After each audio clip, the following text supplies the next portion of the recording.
নমস্কার বন্ধুরা, নলেজ কাল্টিভেটারে স্বাগত। আমি সুদীপ ঘোষ। শুরু করছি ক্লাস যেখানে পড়ার সাথে হাসি ফ্রি। আজকে আমরা একটা নতুন হট টপিক নিয়ে আলোচনা করব। পশ্চিমবঙ্গ সরকারের নতুন একটি প্রকল্প সামনে এসছে, যে প্রকল্পের নাম স্টুডেন্ট ইন্টার্নশিপ স্কিম। এই স্টুডেন্ট ইন্টার্নশিপ স্কিম নিয়ে এখন গোটা রাজ্য এখন তোলপাড়। কেউ এই স্কিমকে সাপোর্ট করছে, কেউ আবার স্কিমের বিরোধিতা করছে। তো আজকের ভিডিওতে দেখে নেব এই স্কিমটা কি, এর ফ্যাসিলিটি কি, কীভাবে অ্যাপ্লাই করা যাবে, আর কি সুযোগ সুবিধা আছে, কি যোগ্যতা লাগবে, এমনকি এই স্কিমের অ্যাডভান্টেজ কি আর ডিসঅ্যাডভান্টেজ কি। আমরা জানি রাজ্য সরকারের বিভিন্ন প্রকল্পগুলি কিন্তু কম্পিটিটিভ এক্সামের জন্য ভেরি ভেরি ইম্পর্টেন্ট। সেই কারণে আজকের ভিডিওটি কিন্তু ভেরি ভেরি ইম্পর্টেন্ট। তো ভিডিও শুরু করার আগে সামনেই পশ্চিমবঙ্গ সরকারের PSC food SI, clerkship, miscellaneous এবং পুলিশের পরীক্ষা আছে। এই পরীক্ষাগুলিকে সামনে রেখে অনলাইনে জিএস, স্ট্যাটিক জিকে এবং ইংলিশের নতুন ব্যাচ শুরু হয়েছে। খুব স্বল্প মূল্যে এই সাবজেক্টগুলিকে পড়ানো হচ্ছে, এমনকি আর্থিকভাবে দুর্বল ভাই বোনদের জন্য বিনামূল্যে পড়ানোর সুব্যবস্থা আছে। যদি কেউ ইচ্ছুক হয় তাহলে আমার ডেসক্রিপশন বক্সে দেওয়া হোয়াটসঅ্যাপ নম্বরে যোগাযোগ করতে পারেন। তো আজকের ভিডিও পশ্চিমবঙ্গ সরকারের স্টুডেন্ট ইন্টার্নশিপ স্কিম। এখন যা জানা যাচ্ছে যে আমাদের রাজ্যের মাননীয় মুখ্যমন্ত্রী মমতা ব্যানার্জি গত 8ই জানুয়ারি কলকাতার ধনধান্য অডিটোরিয়ামে এক অনুষ্ঠানে এই বিশেষ প্রকল্পের উদ্বোধন করেছেন। এই প্রকল্পের নাম হলো স্টুডেন্ট ইন্টার্নশিপ স্কিম, যেটা হচ্ছে আমাদের সরকারের অর্থাৎ আমাদের রাজ্য সরকারের নতুন একটি প্রকল্প। এখন স্টুডেন্ট মানে ছাত্র, ইন্টার্নশিপ মানে প্রশিক্ষণ, মানে ছাত্রাবস্থায় যেটা নির্দিষ্ট টাইম থাকে একটা হাতে কলমে কাজ শেখার, সেটা হচ্ছে ইন্টার্নশিপ। আর স্কিম মানে প্রকল্প, তার মানে ছাত্রাবস্থায় ইন্টার্নশিপ কোর্স করার একটা সুযোগ। তো এখানে এই স্কিমটি কাদের জন্য? এই স্কিমটি মেনলি কলেজ স্টুডেন্ট আর ইউনিভার্সিটি স্টুডেন্টের জন্য, যারা বর্তমানে কলেজ, ইউনিভার্সিটি বা সেরকম কোনো ইনস্টিটিউটে পড়াশোনা করছে। তারা কি সুযোগ পাবে? তারা সুযোগ পাবে যে বিভিন্ন সরকারি অফিসে কাজ করার, এবং সেখানে তারা কাজ করে নিজেরা হাতে কলমে প্র্যাকটিক্যালি কাজ শিখতে পারবে। আর তার সাথে কি, তার জন্য একটা ইন্টার্নশিপের একটা স্টাইপেন্ড দেওয়া হবে, স্যালারিও বলতে পারি, যে একটা দেওয়া হবে। সেটা হলো এই প্রকল্পের সুবিধা। এই হলো স্টুডেন্ট ইন্টার্নশিপ স্কিম। এখন এই প্রকল্পের ফ্যাসিলিটি কি? এই প্রকল্পের প্রধান ফ্যাসিলিটি হলো যে কোনো রাজ্য সরকারের অফিসে, সেটা ডিএম অফিস হতে পারে অর্থাৎ জেলা শাসকের অফিস, কিংবা এসডিও অফিস অর্থাৎ মহকুমা অফিস, কিংবা বিডিও অফিস অর্থাৎ ব্লক অফিসে, কেমন কি মিউনিসিপ্যালিটি বা পঞ্চায়েত দপ্তরে এই পড়ুয়ারা তারা পড়তে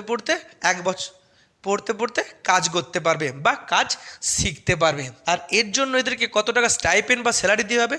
স্টাইপেন্ড দেওয়া হবে প্রতি মাসে 10,000 টাকা। আর ইন্টার্নশিপের যে কোর্স অর্থাৎ 1 বছরের যে ইন্টার্নশিপ কোর্স, সেই ইন্টার্নশিপ কোর্স শেষ হয়ে গেলে একটি সার্টিফিকেট দেওয়া হবে তাদের কোর্স কমপ্লিট হওয়ার পরে। আর কি, যদি এই 1 বছর ধরে সে যদি ভালো কাজ করতে পারে, যদি সে দায়িত্ব সহকারে কাজ করতে পারে, তাহলে তার ইন্টার্নশিপ শেষ হয়ে গেলেও তার কাজের মেয়াদ কিন্তু সরকার বাড়াতে পারে, অর্থাৎ বাড়ানোর সুযোগ থাকবে। বাড়াবেই এরকম নিশ্চিত না, কিন্তু আগামী দিনে বাড়াতে পারে, এই একটা সুযোগ থাকছে। এখন এই প্রকল্পে অংশগ্রহণ করতে গেলে কি কোয়ালিফিকেশান লাগবে? এই প্রকল্পে অংশগ্রহণ করতে গেলে কোয়ালিফিকেশান লাগবে যে অবশ্যই সেই ক্যান্ডিডেটকে পশ্চিমবঙ্গের একজন বাসিন্দা হতে হবে। আর কি হতে হবে? তাকে একজনকে ছাত্র বা ছাত্রী হতে হবে, এবং তাকে কোন ইনস্টিটিউটের ছাত্র বা ছাত্রী হতে হবে? অবশ্যই কলেজ বা ইউনিভার্সিটি, কিংবা ঠিক এরই সমতুল্য কোনো ইনস্টিটিউটের ছাত্র বা ছাত্রী অর্থাৎ পড়ুয়া হতে হবে। আর কি, কারা অ্যাপ্লাই করতে পারবে? যাদের বয়স সর্বোচ্চ 40 বছর, অর্থাৎ যাদের 40 বছরের নিচে বয়স, তারাই কিন্তু এটা অ্যাপ্লাই করতে পারবে। 40 বছরের উপর হলে অ্যাপ্লাই করতে পারবে না। এখন এর জন্য শিক্ষাগত যোগ্যতা কী লাগবে? শিক্ষাগত যোগ্যতা হচ্ছে যে 60% মার্কস লাগবে, অর্থাৎ 60% তাকে মার্কস পেতে হবে। কিসে পেতে হবে? গ্র্যাজুয়েশনে 60% মার্কস, কিংবা আইটিআই কলেজে 60% মার্কস, বা পলিটেকনিক কলেজে, কিংবা এরই সমতুল্য কোনো ইনস্টিটিউটের মার্কসের ইনস্টিটিউটে তাকে 60% করে তার নাম্বার থাকতে হবে, তবেই সে এই প্রকল্পের জন্য আবেদন করতে পারবে। এখন কিভাবে অ্যাপ্লাই করা হবে?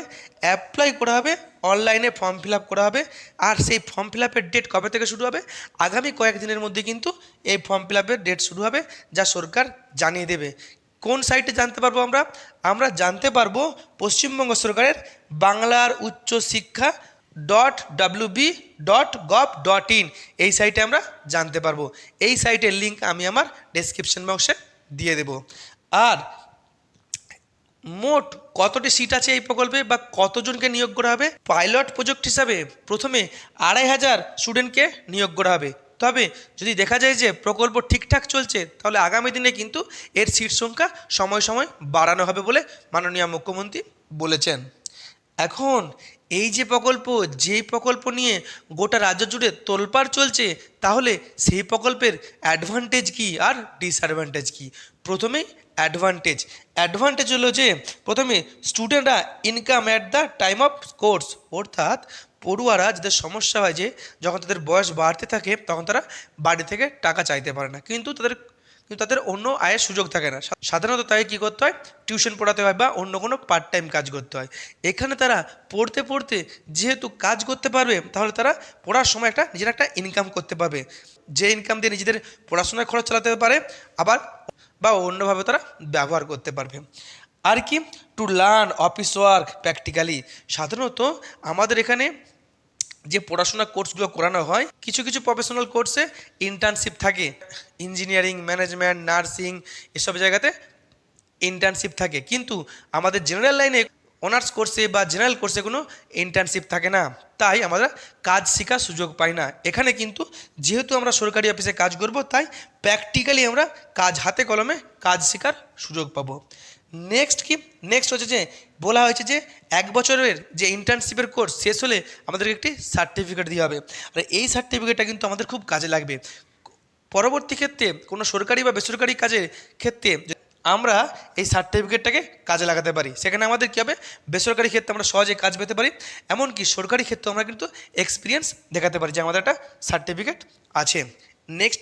নেক্সট অ্যাডভান্টেজ হচ্ছে গুড ইন্টার্ন। যারা দায়িত্ব সহকারে কাজ করবে, অর্থাৎ সিরিয়াসলি কাজ করবে, তাদেরকে বলা হয়েছে যে ইন্টার্নশিপ সারা হয়ে গেলেও তাদের মেয়াদ কিন্তু বাড়ানো হবে, এবং সেটা নির্ভর করবে তা সরকার এবং তার কাজের উপরে। আর কি? এই প্রকল্পটা মেনলি কিন্তু বিশেষ করে যারা কলেজ বা ইউনিভার্সিটি স্টুডেন্ট তাদের জন্য কিন্তু ভালো, কারণ তারা একবার পড়তে বা কোর্স কমপ্লিট হওয়ার আগেই কিন্তু কাজে জয়েন করতে পারবে। আর আমরা জানি যে একবার যদি বিরাট সংখ্যক ছেলেপুলে কাজে ঢুকে যায়, সরকার কিন্তু তাদের চাইলেও কিন্তু তাদেরকে কাজ থেকে ছাড়িয়ে দিতে পারে না, কারণ যখনই তাদেরকে ছাড়িয়ে দেওয়া হবে, যেহেতু বিপুল সংখ্যক ছেলেপুলে আছে, তারা কিন্তু আন্দোলন বা প্রতিবাদ করবে, আর সেখানে কিন্তু সরকার তাদেরকে ছাড়িয়ে দিতে ভয় পায়। অর্থাৎ একবার যদি ঢুকে যায়, তাহলে আগামী দিনে তাদের কিন্তু একটা আয়ের বা একটা কাজের কিন্তু নিশ্চয়তা আমরা পেতে পারি। নেক্সট কি? Experience in job. যখন আমরা এই যে 1 বছর কাজ করে একটা এক্সপিরিয়েন্স পাবো, সেই এক্সপিরিয়েন্সটা আমরা কোনো বেসরকারি জবের ক্ষেত্রে কিন্তু সেটাকে আমরা কাজে লাগবে, যে কোনো কোম্পানি কিন্তু আমাদেরকে হায়ার করতে অগ্রাধিকার দেবে। নেক্সট কি অ্যাডভান্টেজ আছে? অ্যাডভান্টেজ হচ্ছে গুরুত্বপূর্ণ, যে ফিউচারে অনেক সময় কি হয়, আমরা দেখেছি যে সরকার হয়তো ঘোষণা করলো যারা ইন্টার্নশিপ করছে তাদের জন্য যখন কোনো সরকারি রিক্রুটমেন্ট হবে, তাদেরকে একটা স্পেশাল রিজার্ভেশন দিতে পারে। যেমন পুলিশের পরীক্ষাতে আমাদের জানি যে সিভিক ভলেন্টিয়ারের একটা রিজার্ভেশন থাকে, কিন্তু এটা একটা আগামী দিন দিতে পারে, এটা কিন্তু এখনও সরকার ঘোষণা করেনি। আমরা বলছি আগামী দিনে থাকতেও পারে, এটা কোথাও একটা ছোটো চান্স আছে, কিন্তু এখনই কোনো এর ঘোষণা হয়নি। এ তো হলো অ্যাডভান্টেজ, কিন্তু এর ডিসঅ্যাডভান্টেজ কি? ডিসঅ্যাডভান্টেজের লিস্টটা কিন্তু অ্যাডভান্টেজের থেকে কিন্তু অনেকটা বড়। ডিসঅ্যাডভান্টেজ কী আছে? যে রিক্রুটমেন্ট ডিক্রিজ। এমনিতেই সরকার প্রতি বছর নিয়োগ করতে চাইছে না। একবার বিজ্ঞপ্তি বেরোলে তার পরীক্ষা হয়ে টোটাল পরীক্ষা, মেন্স পরীক্ষা, ইন্টারভিউ দিয়ে আবার নিয়োগ হতে 4 থেকে 5 বছর লেগে যাচ্ছে।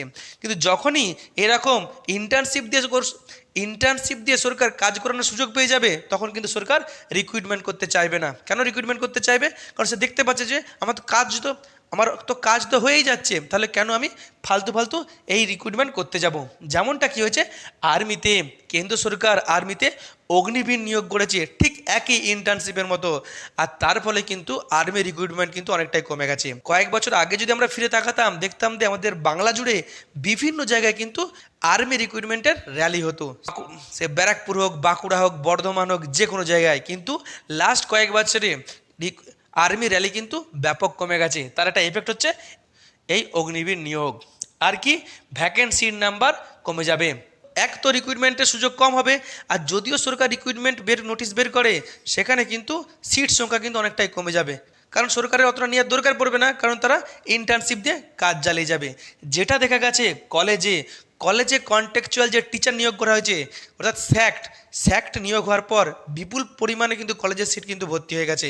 সেখানে সরকার কম টাকা দিয়ে তাদের কাজ ছেড়ে নিচ্ছে, আর তার ফলেই সিএসসিতে অর্থাৎ কলেজ সার্ভিস কমিশনে সিট কিন্তু ব্যাপক কমে গেছে, যে নিয়ে কিন্তু বিতর্ক উঠছে। নেক্সট কি, job at the time of course. এই যে বলছে কোর্স করতে করতে একজন প্রার্থী জব পাবে, কিন্তু প্রফেশনাল কোর্সে অর্থাৎ ইঞ্জিনিয়ারিং, ম্যানেজমেন্ট বা মেডিকেল কোর্সের ক্ষেত্রে কিন্তু একটা ইন্টার্নশিপের একটা টাইম থাকে বা পিরিয়ড থাকে। কিন্তু যারা জেনারেল লাইনে পড়ে, অনার্স, মাস্টার ডিগ্রি বা জেনারেল কোর্সে পড়ে, তাদের জন্য কিন্তু কোনো ইন্টার্নশিপের আলাদা সময় থাকে না। তার ফলেই তারা যদি কোর্স করতে করতে যদি পড়ে, তাহলে তারা পড়াটাকে কীভাবে ভালো করে চালিয়ে যাবে আর কাজটাকে কী করে ভালো করে চালিয়ে যাবে, এই নিয়ে কিন্তু একটা কনফিউশন তৈরি হবে। অর্থাৎ দুই ক্ষেত্রে একটা প্রবলেম দেখা দেবে, অর্থাৎ দুই ক্ষেত্রে তারা সিরিয়াসলি কিছু করতে পারবে না। নেক্সট কি, ওল্ড সেশন স্টুডেন্ট। কি বলা হয়েছে এখানে কিন্তু যে 60% মার্কস থাকতেই হবে গ্র্যাজুয়েশন কোর্সে বা তার সমতুল্য কোর্সে। কিন্তু বর্তমানে যারা পড়ছে, এখন সিলেবাস চেঞ্জ হয়ে গেছে, কলেজের সিবিসিএস সিস্টেম চালু হয়েছে, অর্থাৎ সেমিস্টার সিস্টেম। এখানে কিন্তু সহজেই 60% মার্কস পাওয়া যাচ্ছে। কিন্তু যারা আজ থেকে 5-7 বছর আগে পড়েছে, তারা কিন্তু সেই ইয়ারলি সিস্টেমে পড়েছে, সেখানে কিন্তু 60% মার্কস পাওয়া খুবই জটিল ছিল। তাই পুরনো যারা স্টুডেন্ট আছে, তারা কিন্তু এখানে অ্যাপ্লাই করার থেকে অনেকটাই, তারা এখানে অ্যাপ্লাই করার ক্ষেত্রে সুযোগ তারা অনেকটাই কম পাবে। অন্যদিকে নতুন স্টুডেন্টরা কিন্তু সহজেই অ্যাপ্লাই করার সুযোগ বেশি পাবে। নেক্সট হচ্ছে ইন্টার্নশিপ। যেহেতু এ সমস্ত স্টুডেন্টরা মাত্র জানে যে আমরা ইন্টার্নশিপ করছি, আর ইন্টার্নশিপ করতে করতে কাজের সুযোগ পেয়ে গেছি, আমাদের এখনও কোর্স কমপ্লিট হয়নি ভালো করে, তাই তারা কিন্তু সিরিয়াসলি কাজ করবে না, অর্থাৎ তারা অনেকটা ক্যাজুয়ালি কাজ করবে। আর ক্যাজুয়ালি কাজ করার সম্ভাবনা কিন্তু বেশি, কারণ আমরা দেখেছি কোচিং সেন্টারেও যে সমস্ত স্টুডেন্টরা শুধুমাত্র কম্পিটিটিভের জন্য পড়ছে, তারা কিন্তু সিরিয়াসলি পড়ে। কিন্তু যারা কম্পিটিটিভ পড়ার সঙ্গে সঙ্গে গ্র্যাজুয়েশন করছে, বিএড করছে বা মাস্টার ডিগ্রি করছে, তারা কিন্তু কোথাও না কোথাও দুই দিকে কিন্তু খামতি দেখা যায় বা সিরিয়াসনেস দেখা যায় না। আর এখানেও কিন্তু এখানে কাজ করার ক্ষেত্রে, অর্থাৎ অফিসে কাজ করার ক্ষেত্রে কিন্তু সিরিয়াসনেস কিন্তু কম দেখা যেতে পারে। আর তার ফলেই কাদের প্রবলেম হবে সাধারণ মানুষে, যারা অফিসে গিয়ে সার্ভিসটা পায়, তারা কিন্তু তাদের কিন্তু সার্ভিস পেতে অসুবিধা হবে। আর কি, প্রথমত এটা ইন্টার্নশিপ কোর্স, আগামী দিনে যদি এটাকে বাড়ানো হয় এর মেয়াদ, তাহলেও কিন্তু যেহেতু 10,000 টাকায় কাজ, তাই এই কাজ করার ক্ষেত্রে কিন্তু সম্মান থাকবে না। সমাজের প্রতি ক্ষেত্রে কিন্তু যারা কাজ করবে, তাদের কিন্তু অপমান হতে পারে বা তাদের সম্মান থাকবে না। যেমনটা দেখা গেছে সিভিক ভলেন্টিয়ারকে অনেকেই কিন্তু সম্মান করে না বা অসম্মান করে, বা তাদেরকে গালাগালি খেতে হয়। এখানেও কিন্তু নিজের কাজের প্রতি একটা সম্মান থাকবে না। অন্যদিকে কি হবে, যে একদিকে সম্মান নেই, অন্যদিকে কিন্তু ওয়ার্ক প্রেশার বেশি থাকবে। সিভিক ভলেন্টিয়ারদেরকে আমরা দেখেছি যে সাধারণ পুলিশের থেকে তাদের সিভিক ভলেন্টিয়ারদের কাজের চাপ কিন্তু বেশি থাকে, কারণ পুলিশ বসে থাকে ঠান্ডা ঘরে, সিভিক ভলেন্টিয়ারকে কিন্তু রোদে রোদে ছোটা করায়। ঠিক সেরকমই যেহেতু এরা ইন্টার্নশিপ করছে, তাই এদের কিন্তু ওয়ার্ক প্রেশার বেশি থাকবে।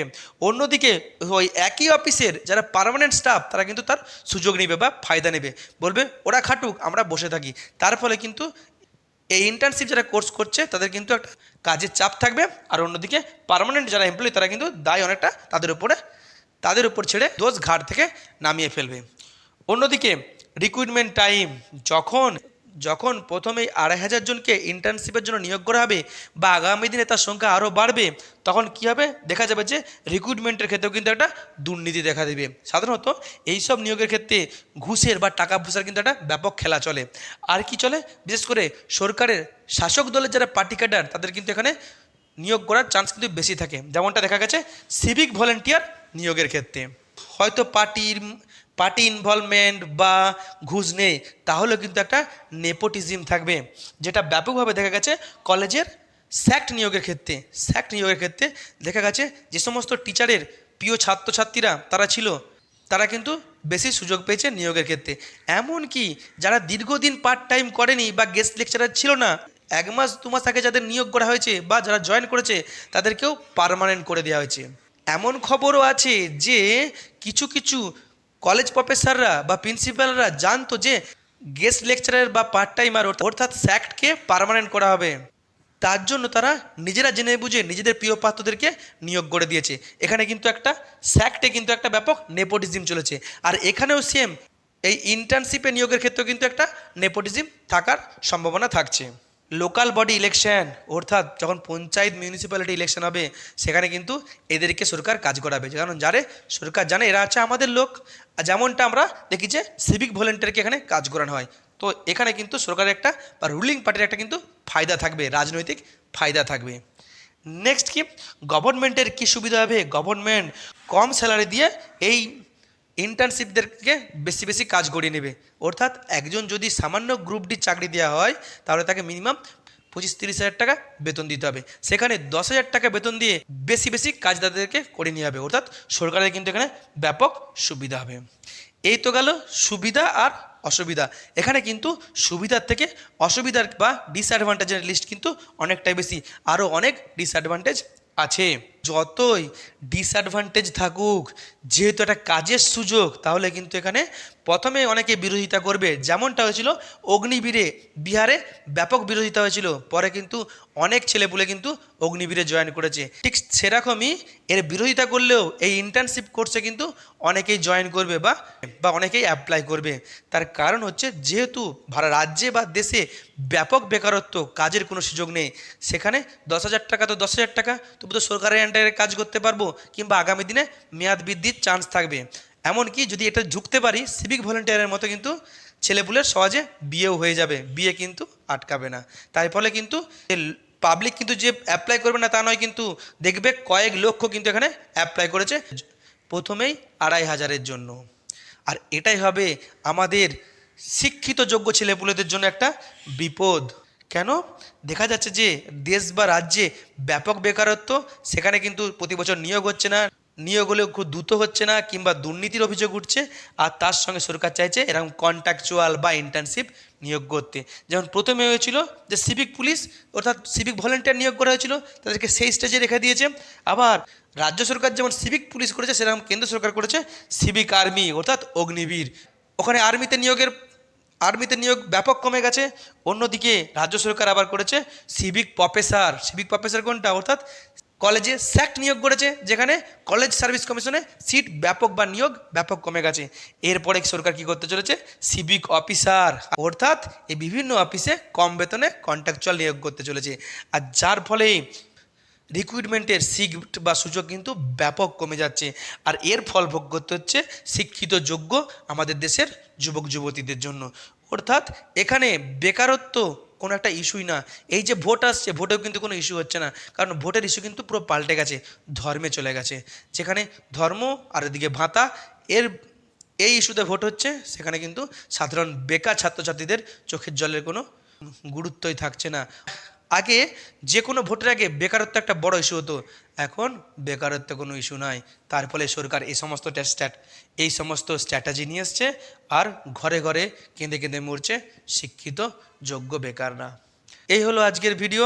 আপনি এই প্রকল্পটিকে সাপোর্ট করছেন না এর বিরোধিতা করছেন, তা অবশ্যই কমেন্ট বক্সে লিখে জানাবেন। ভিডিওটি এখানে শেষ হলো।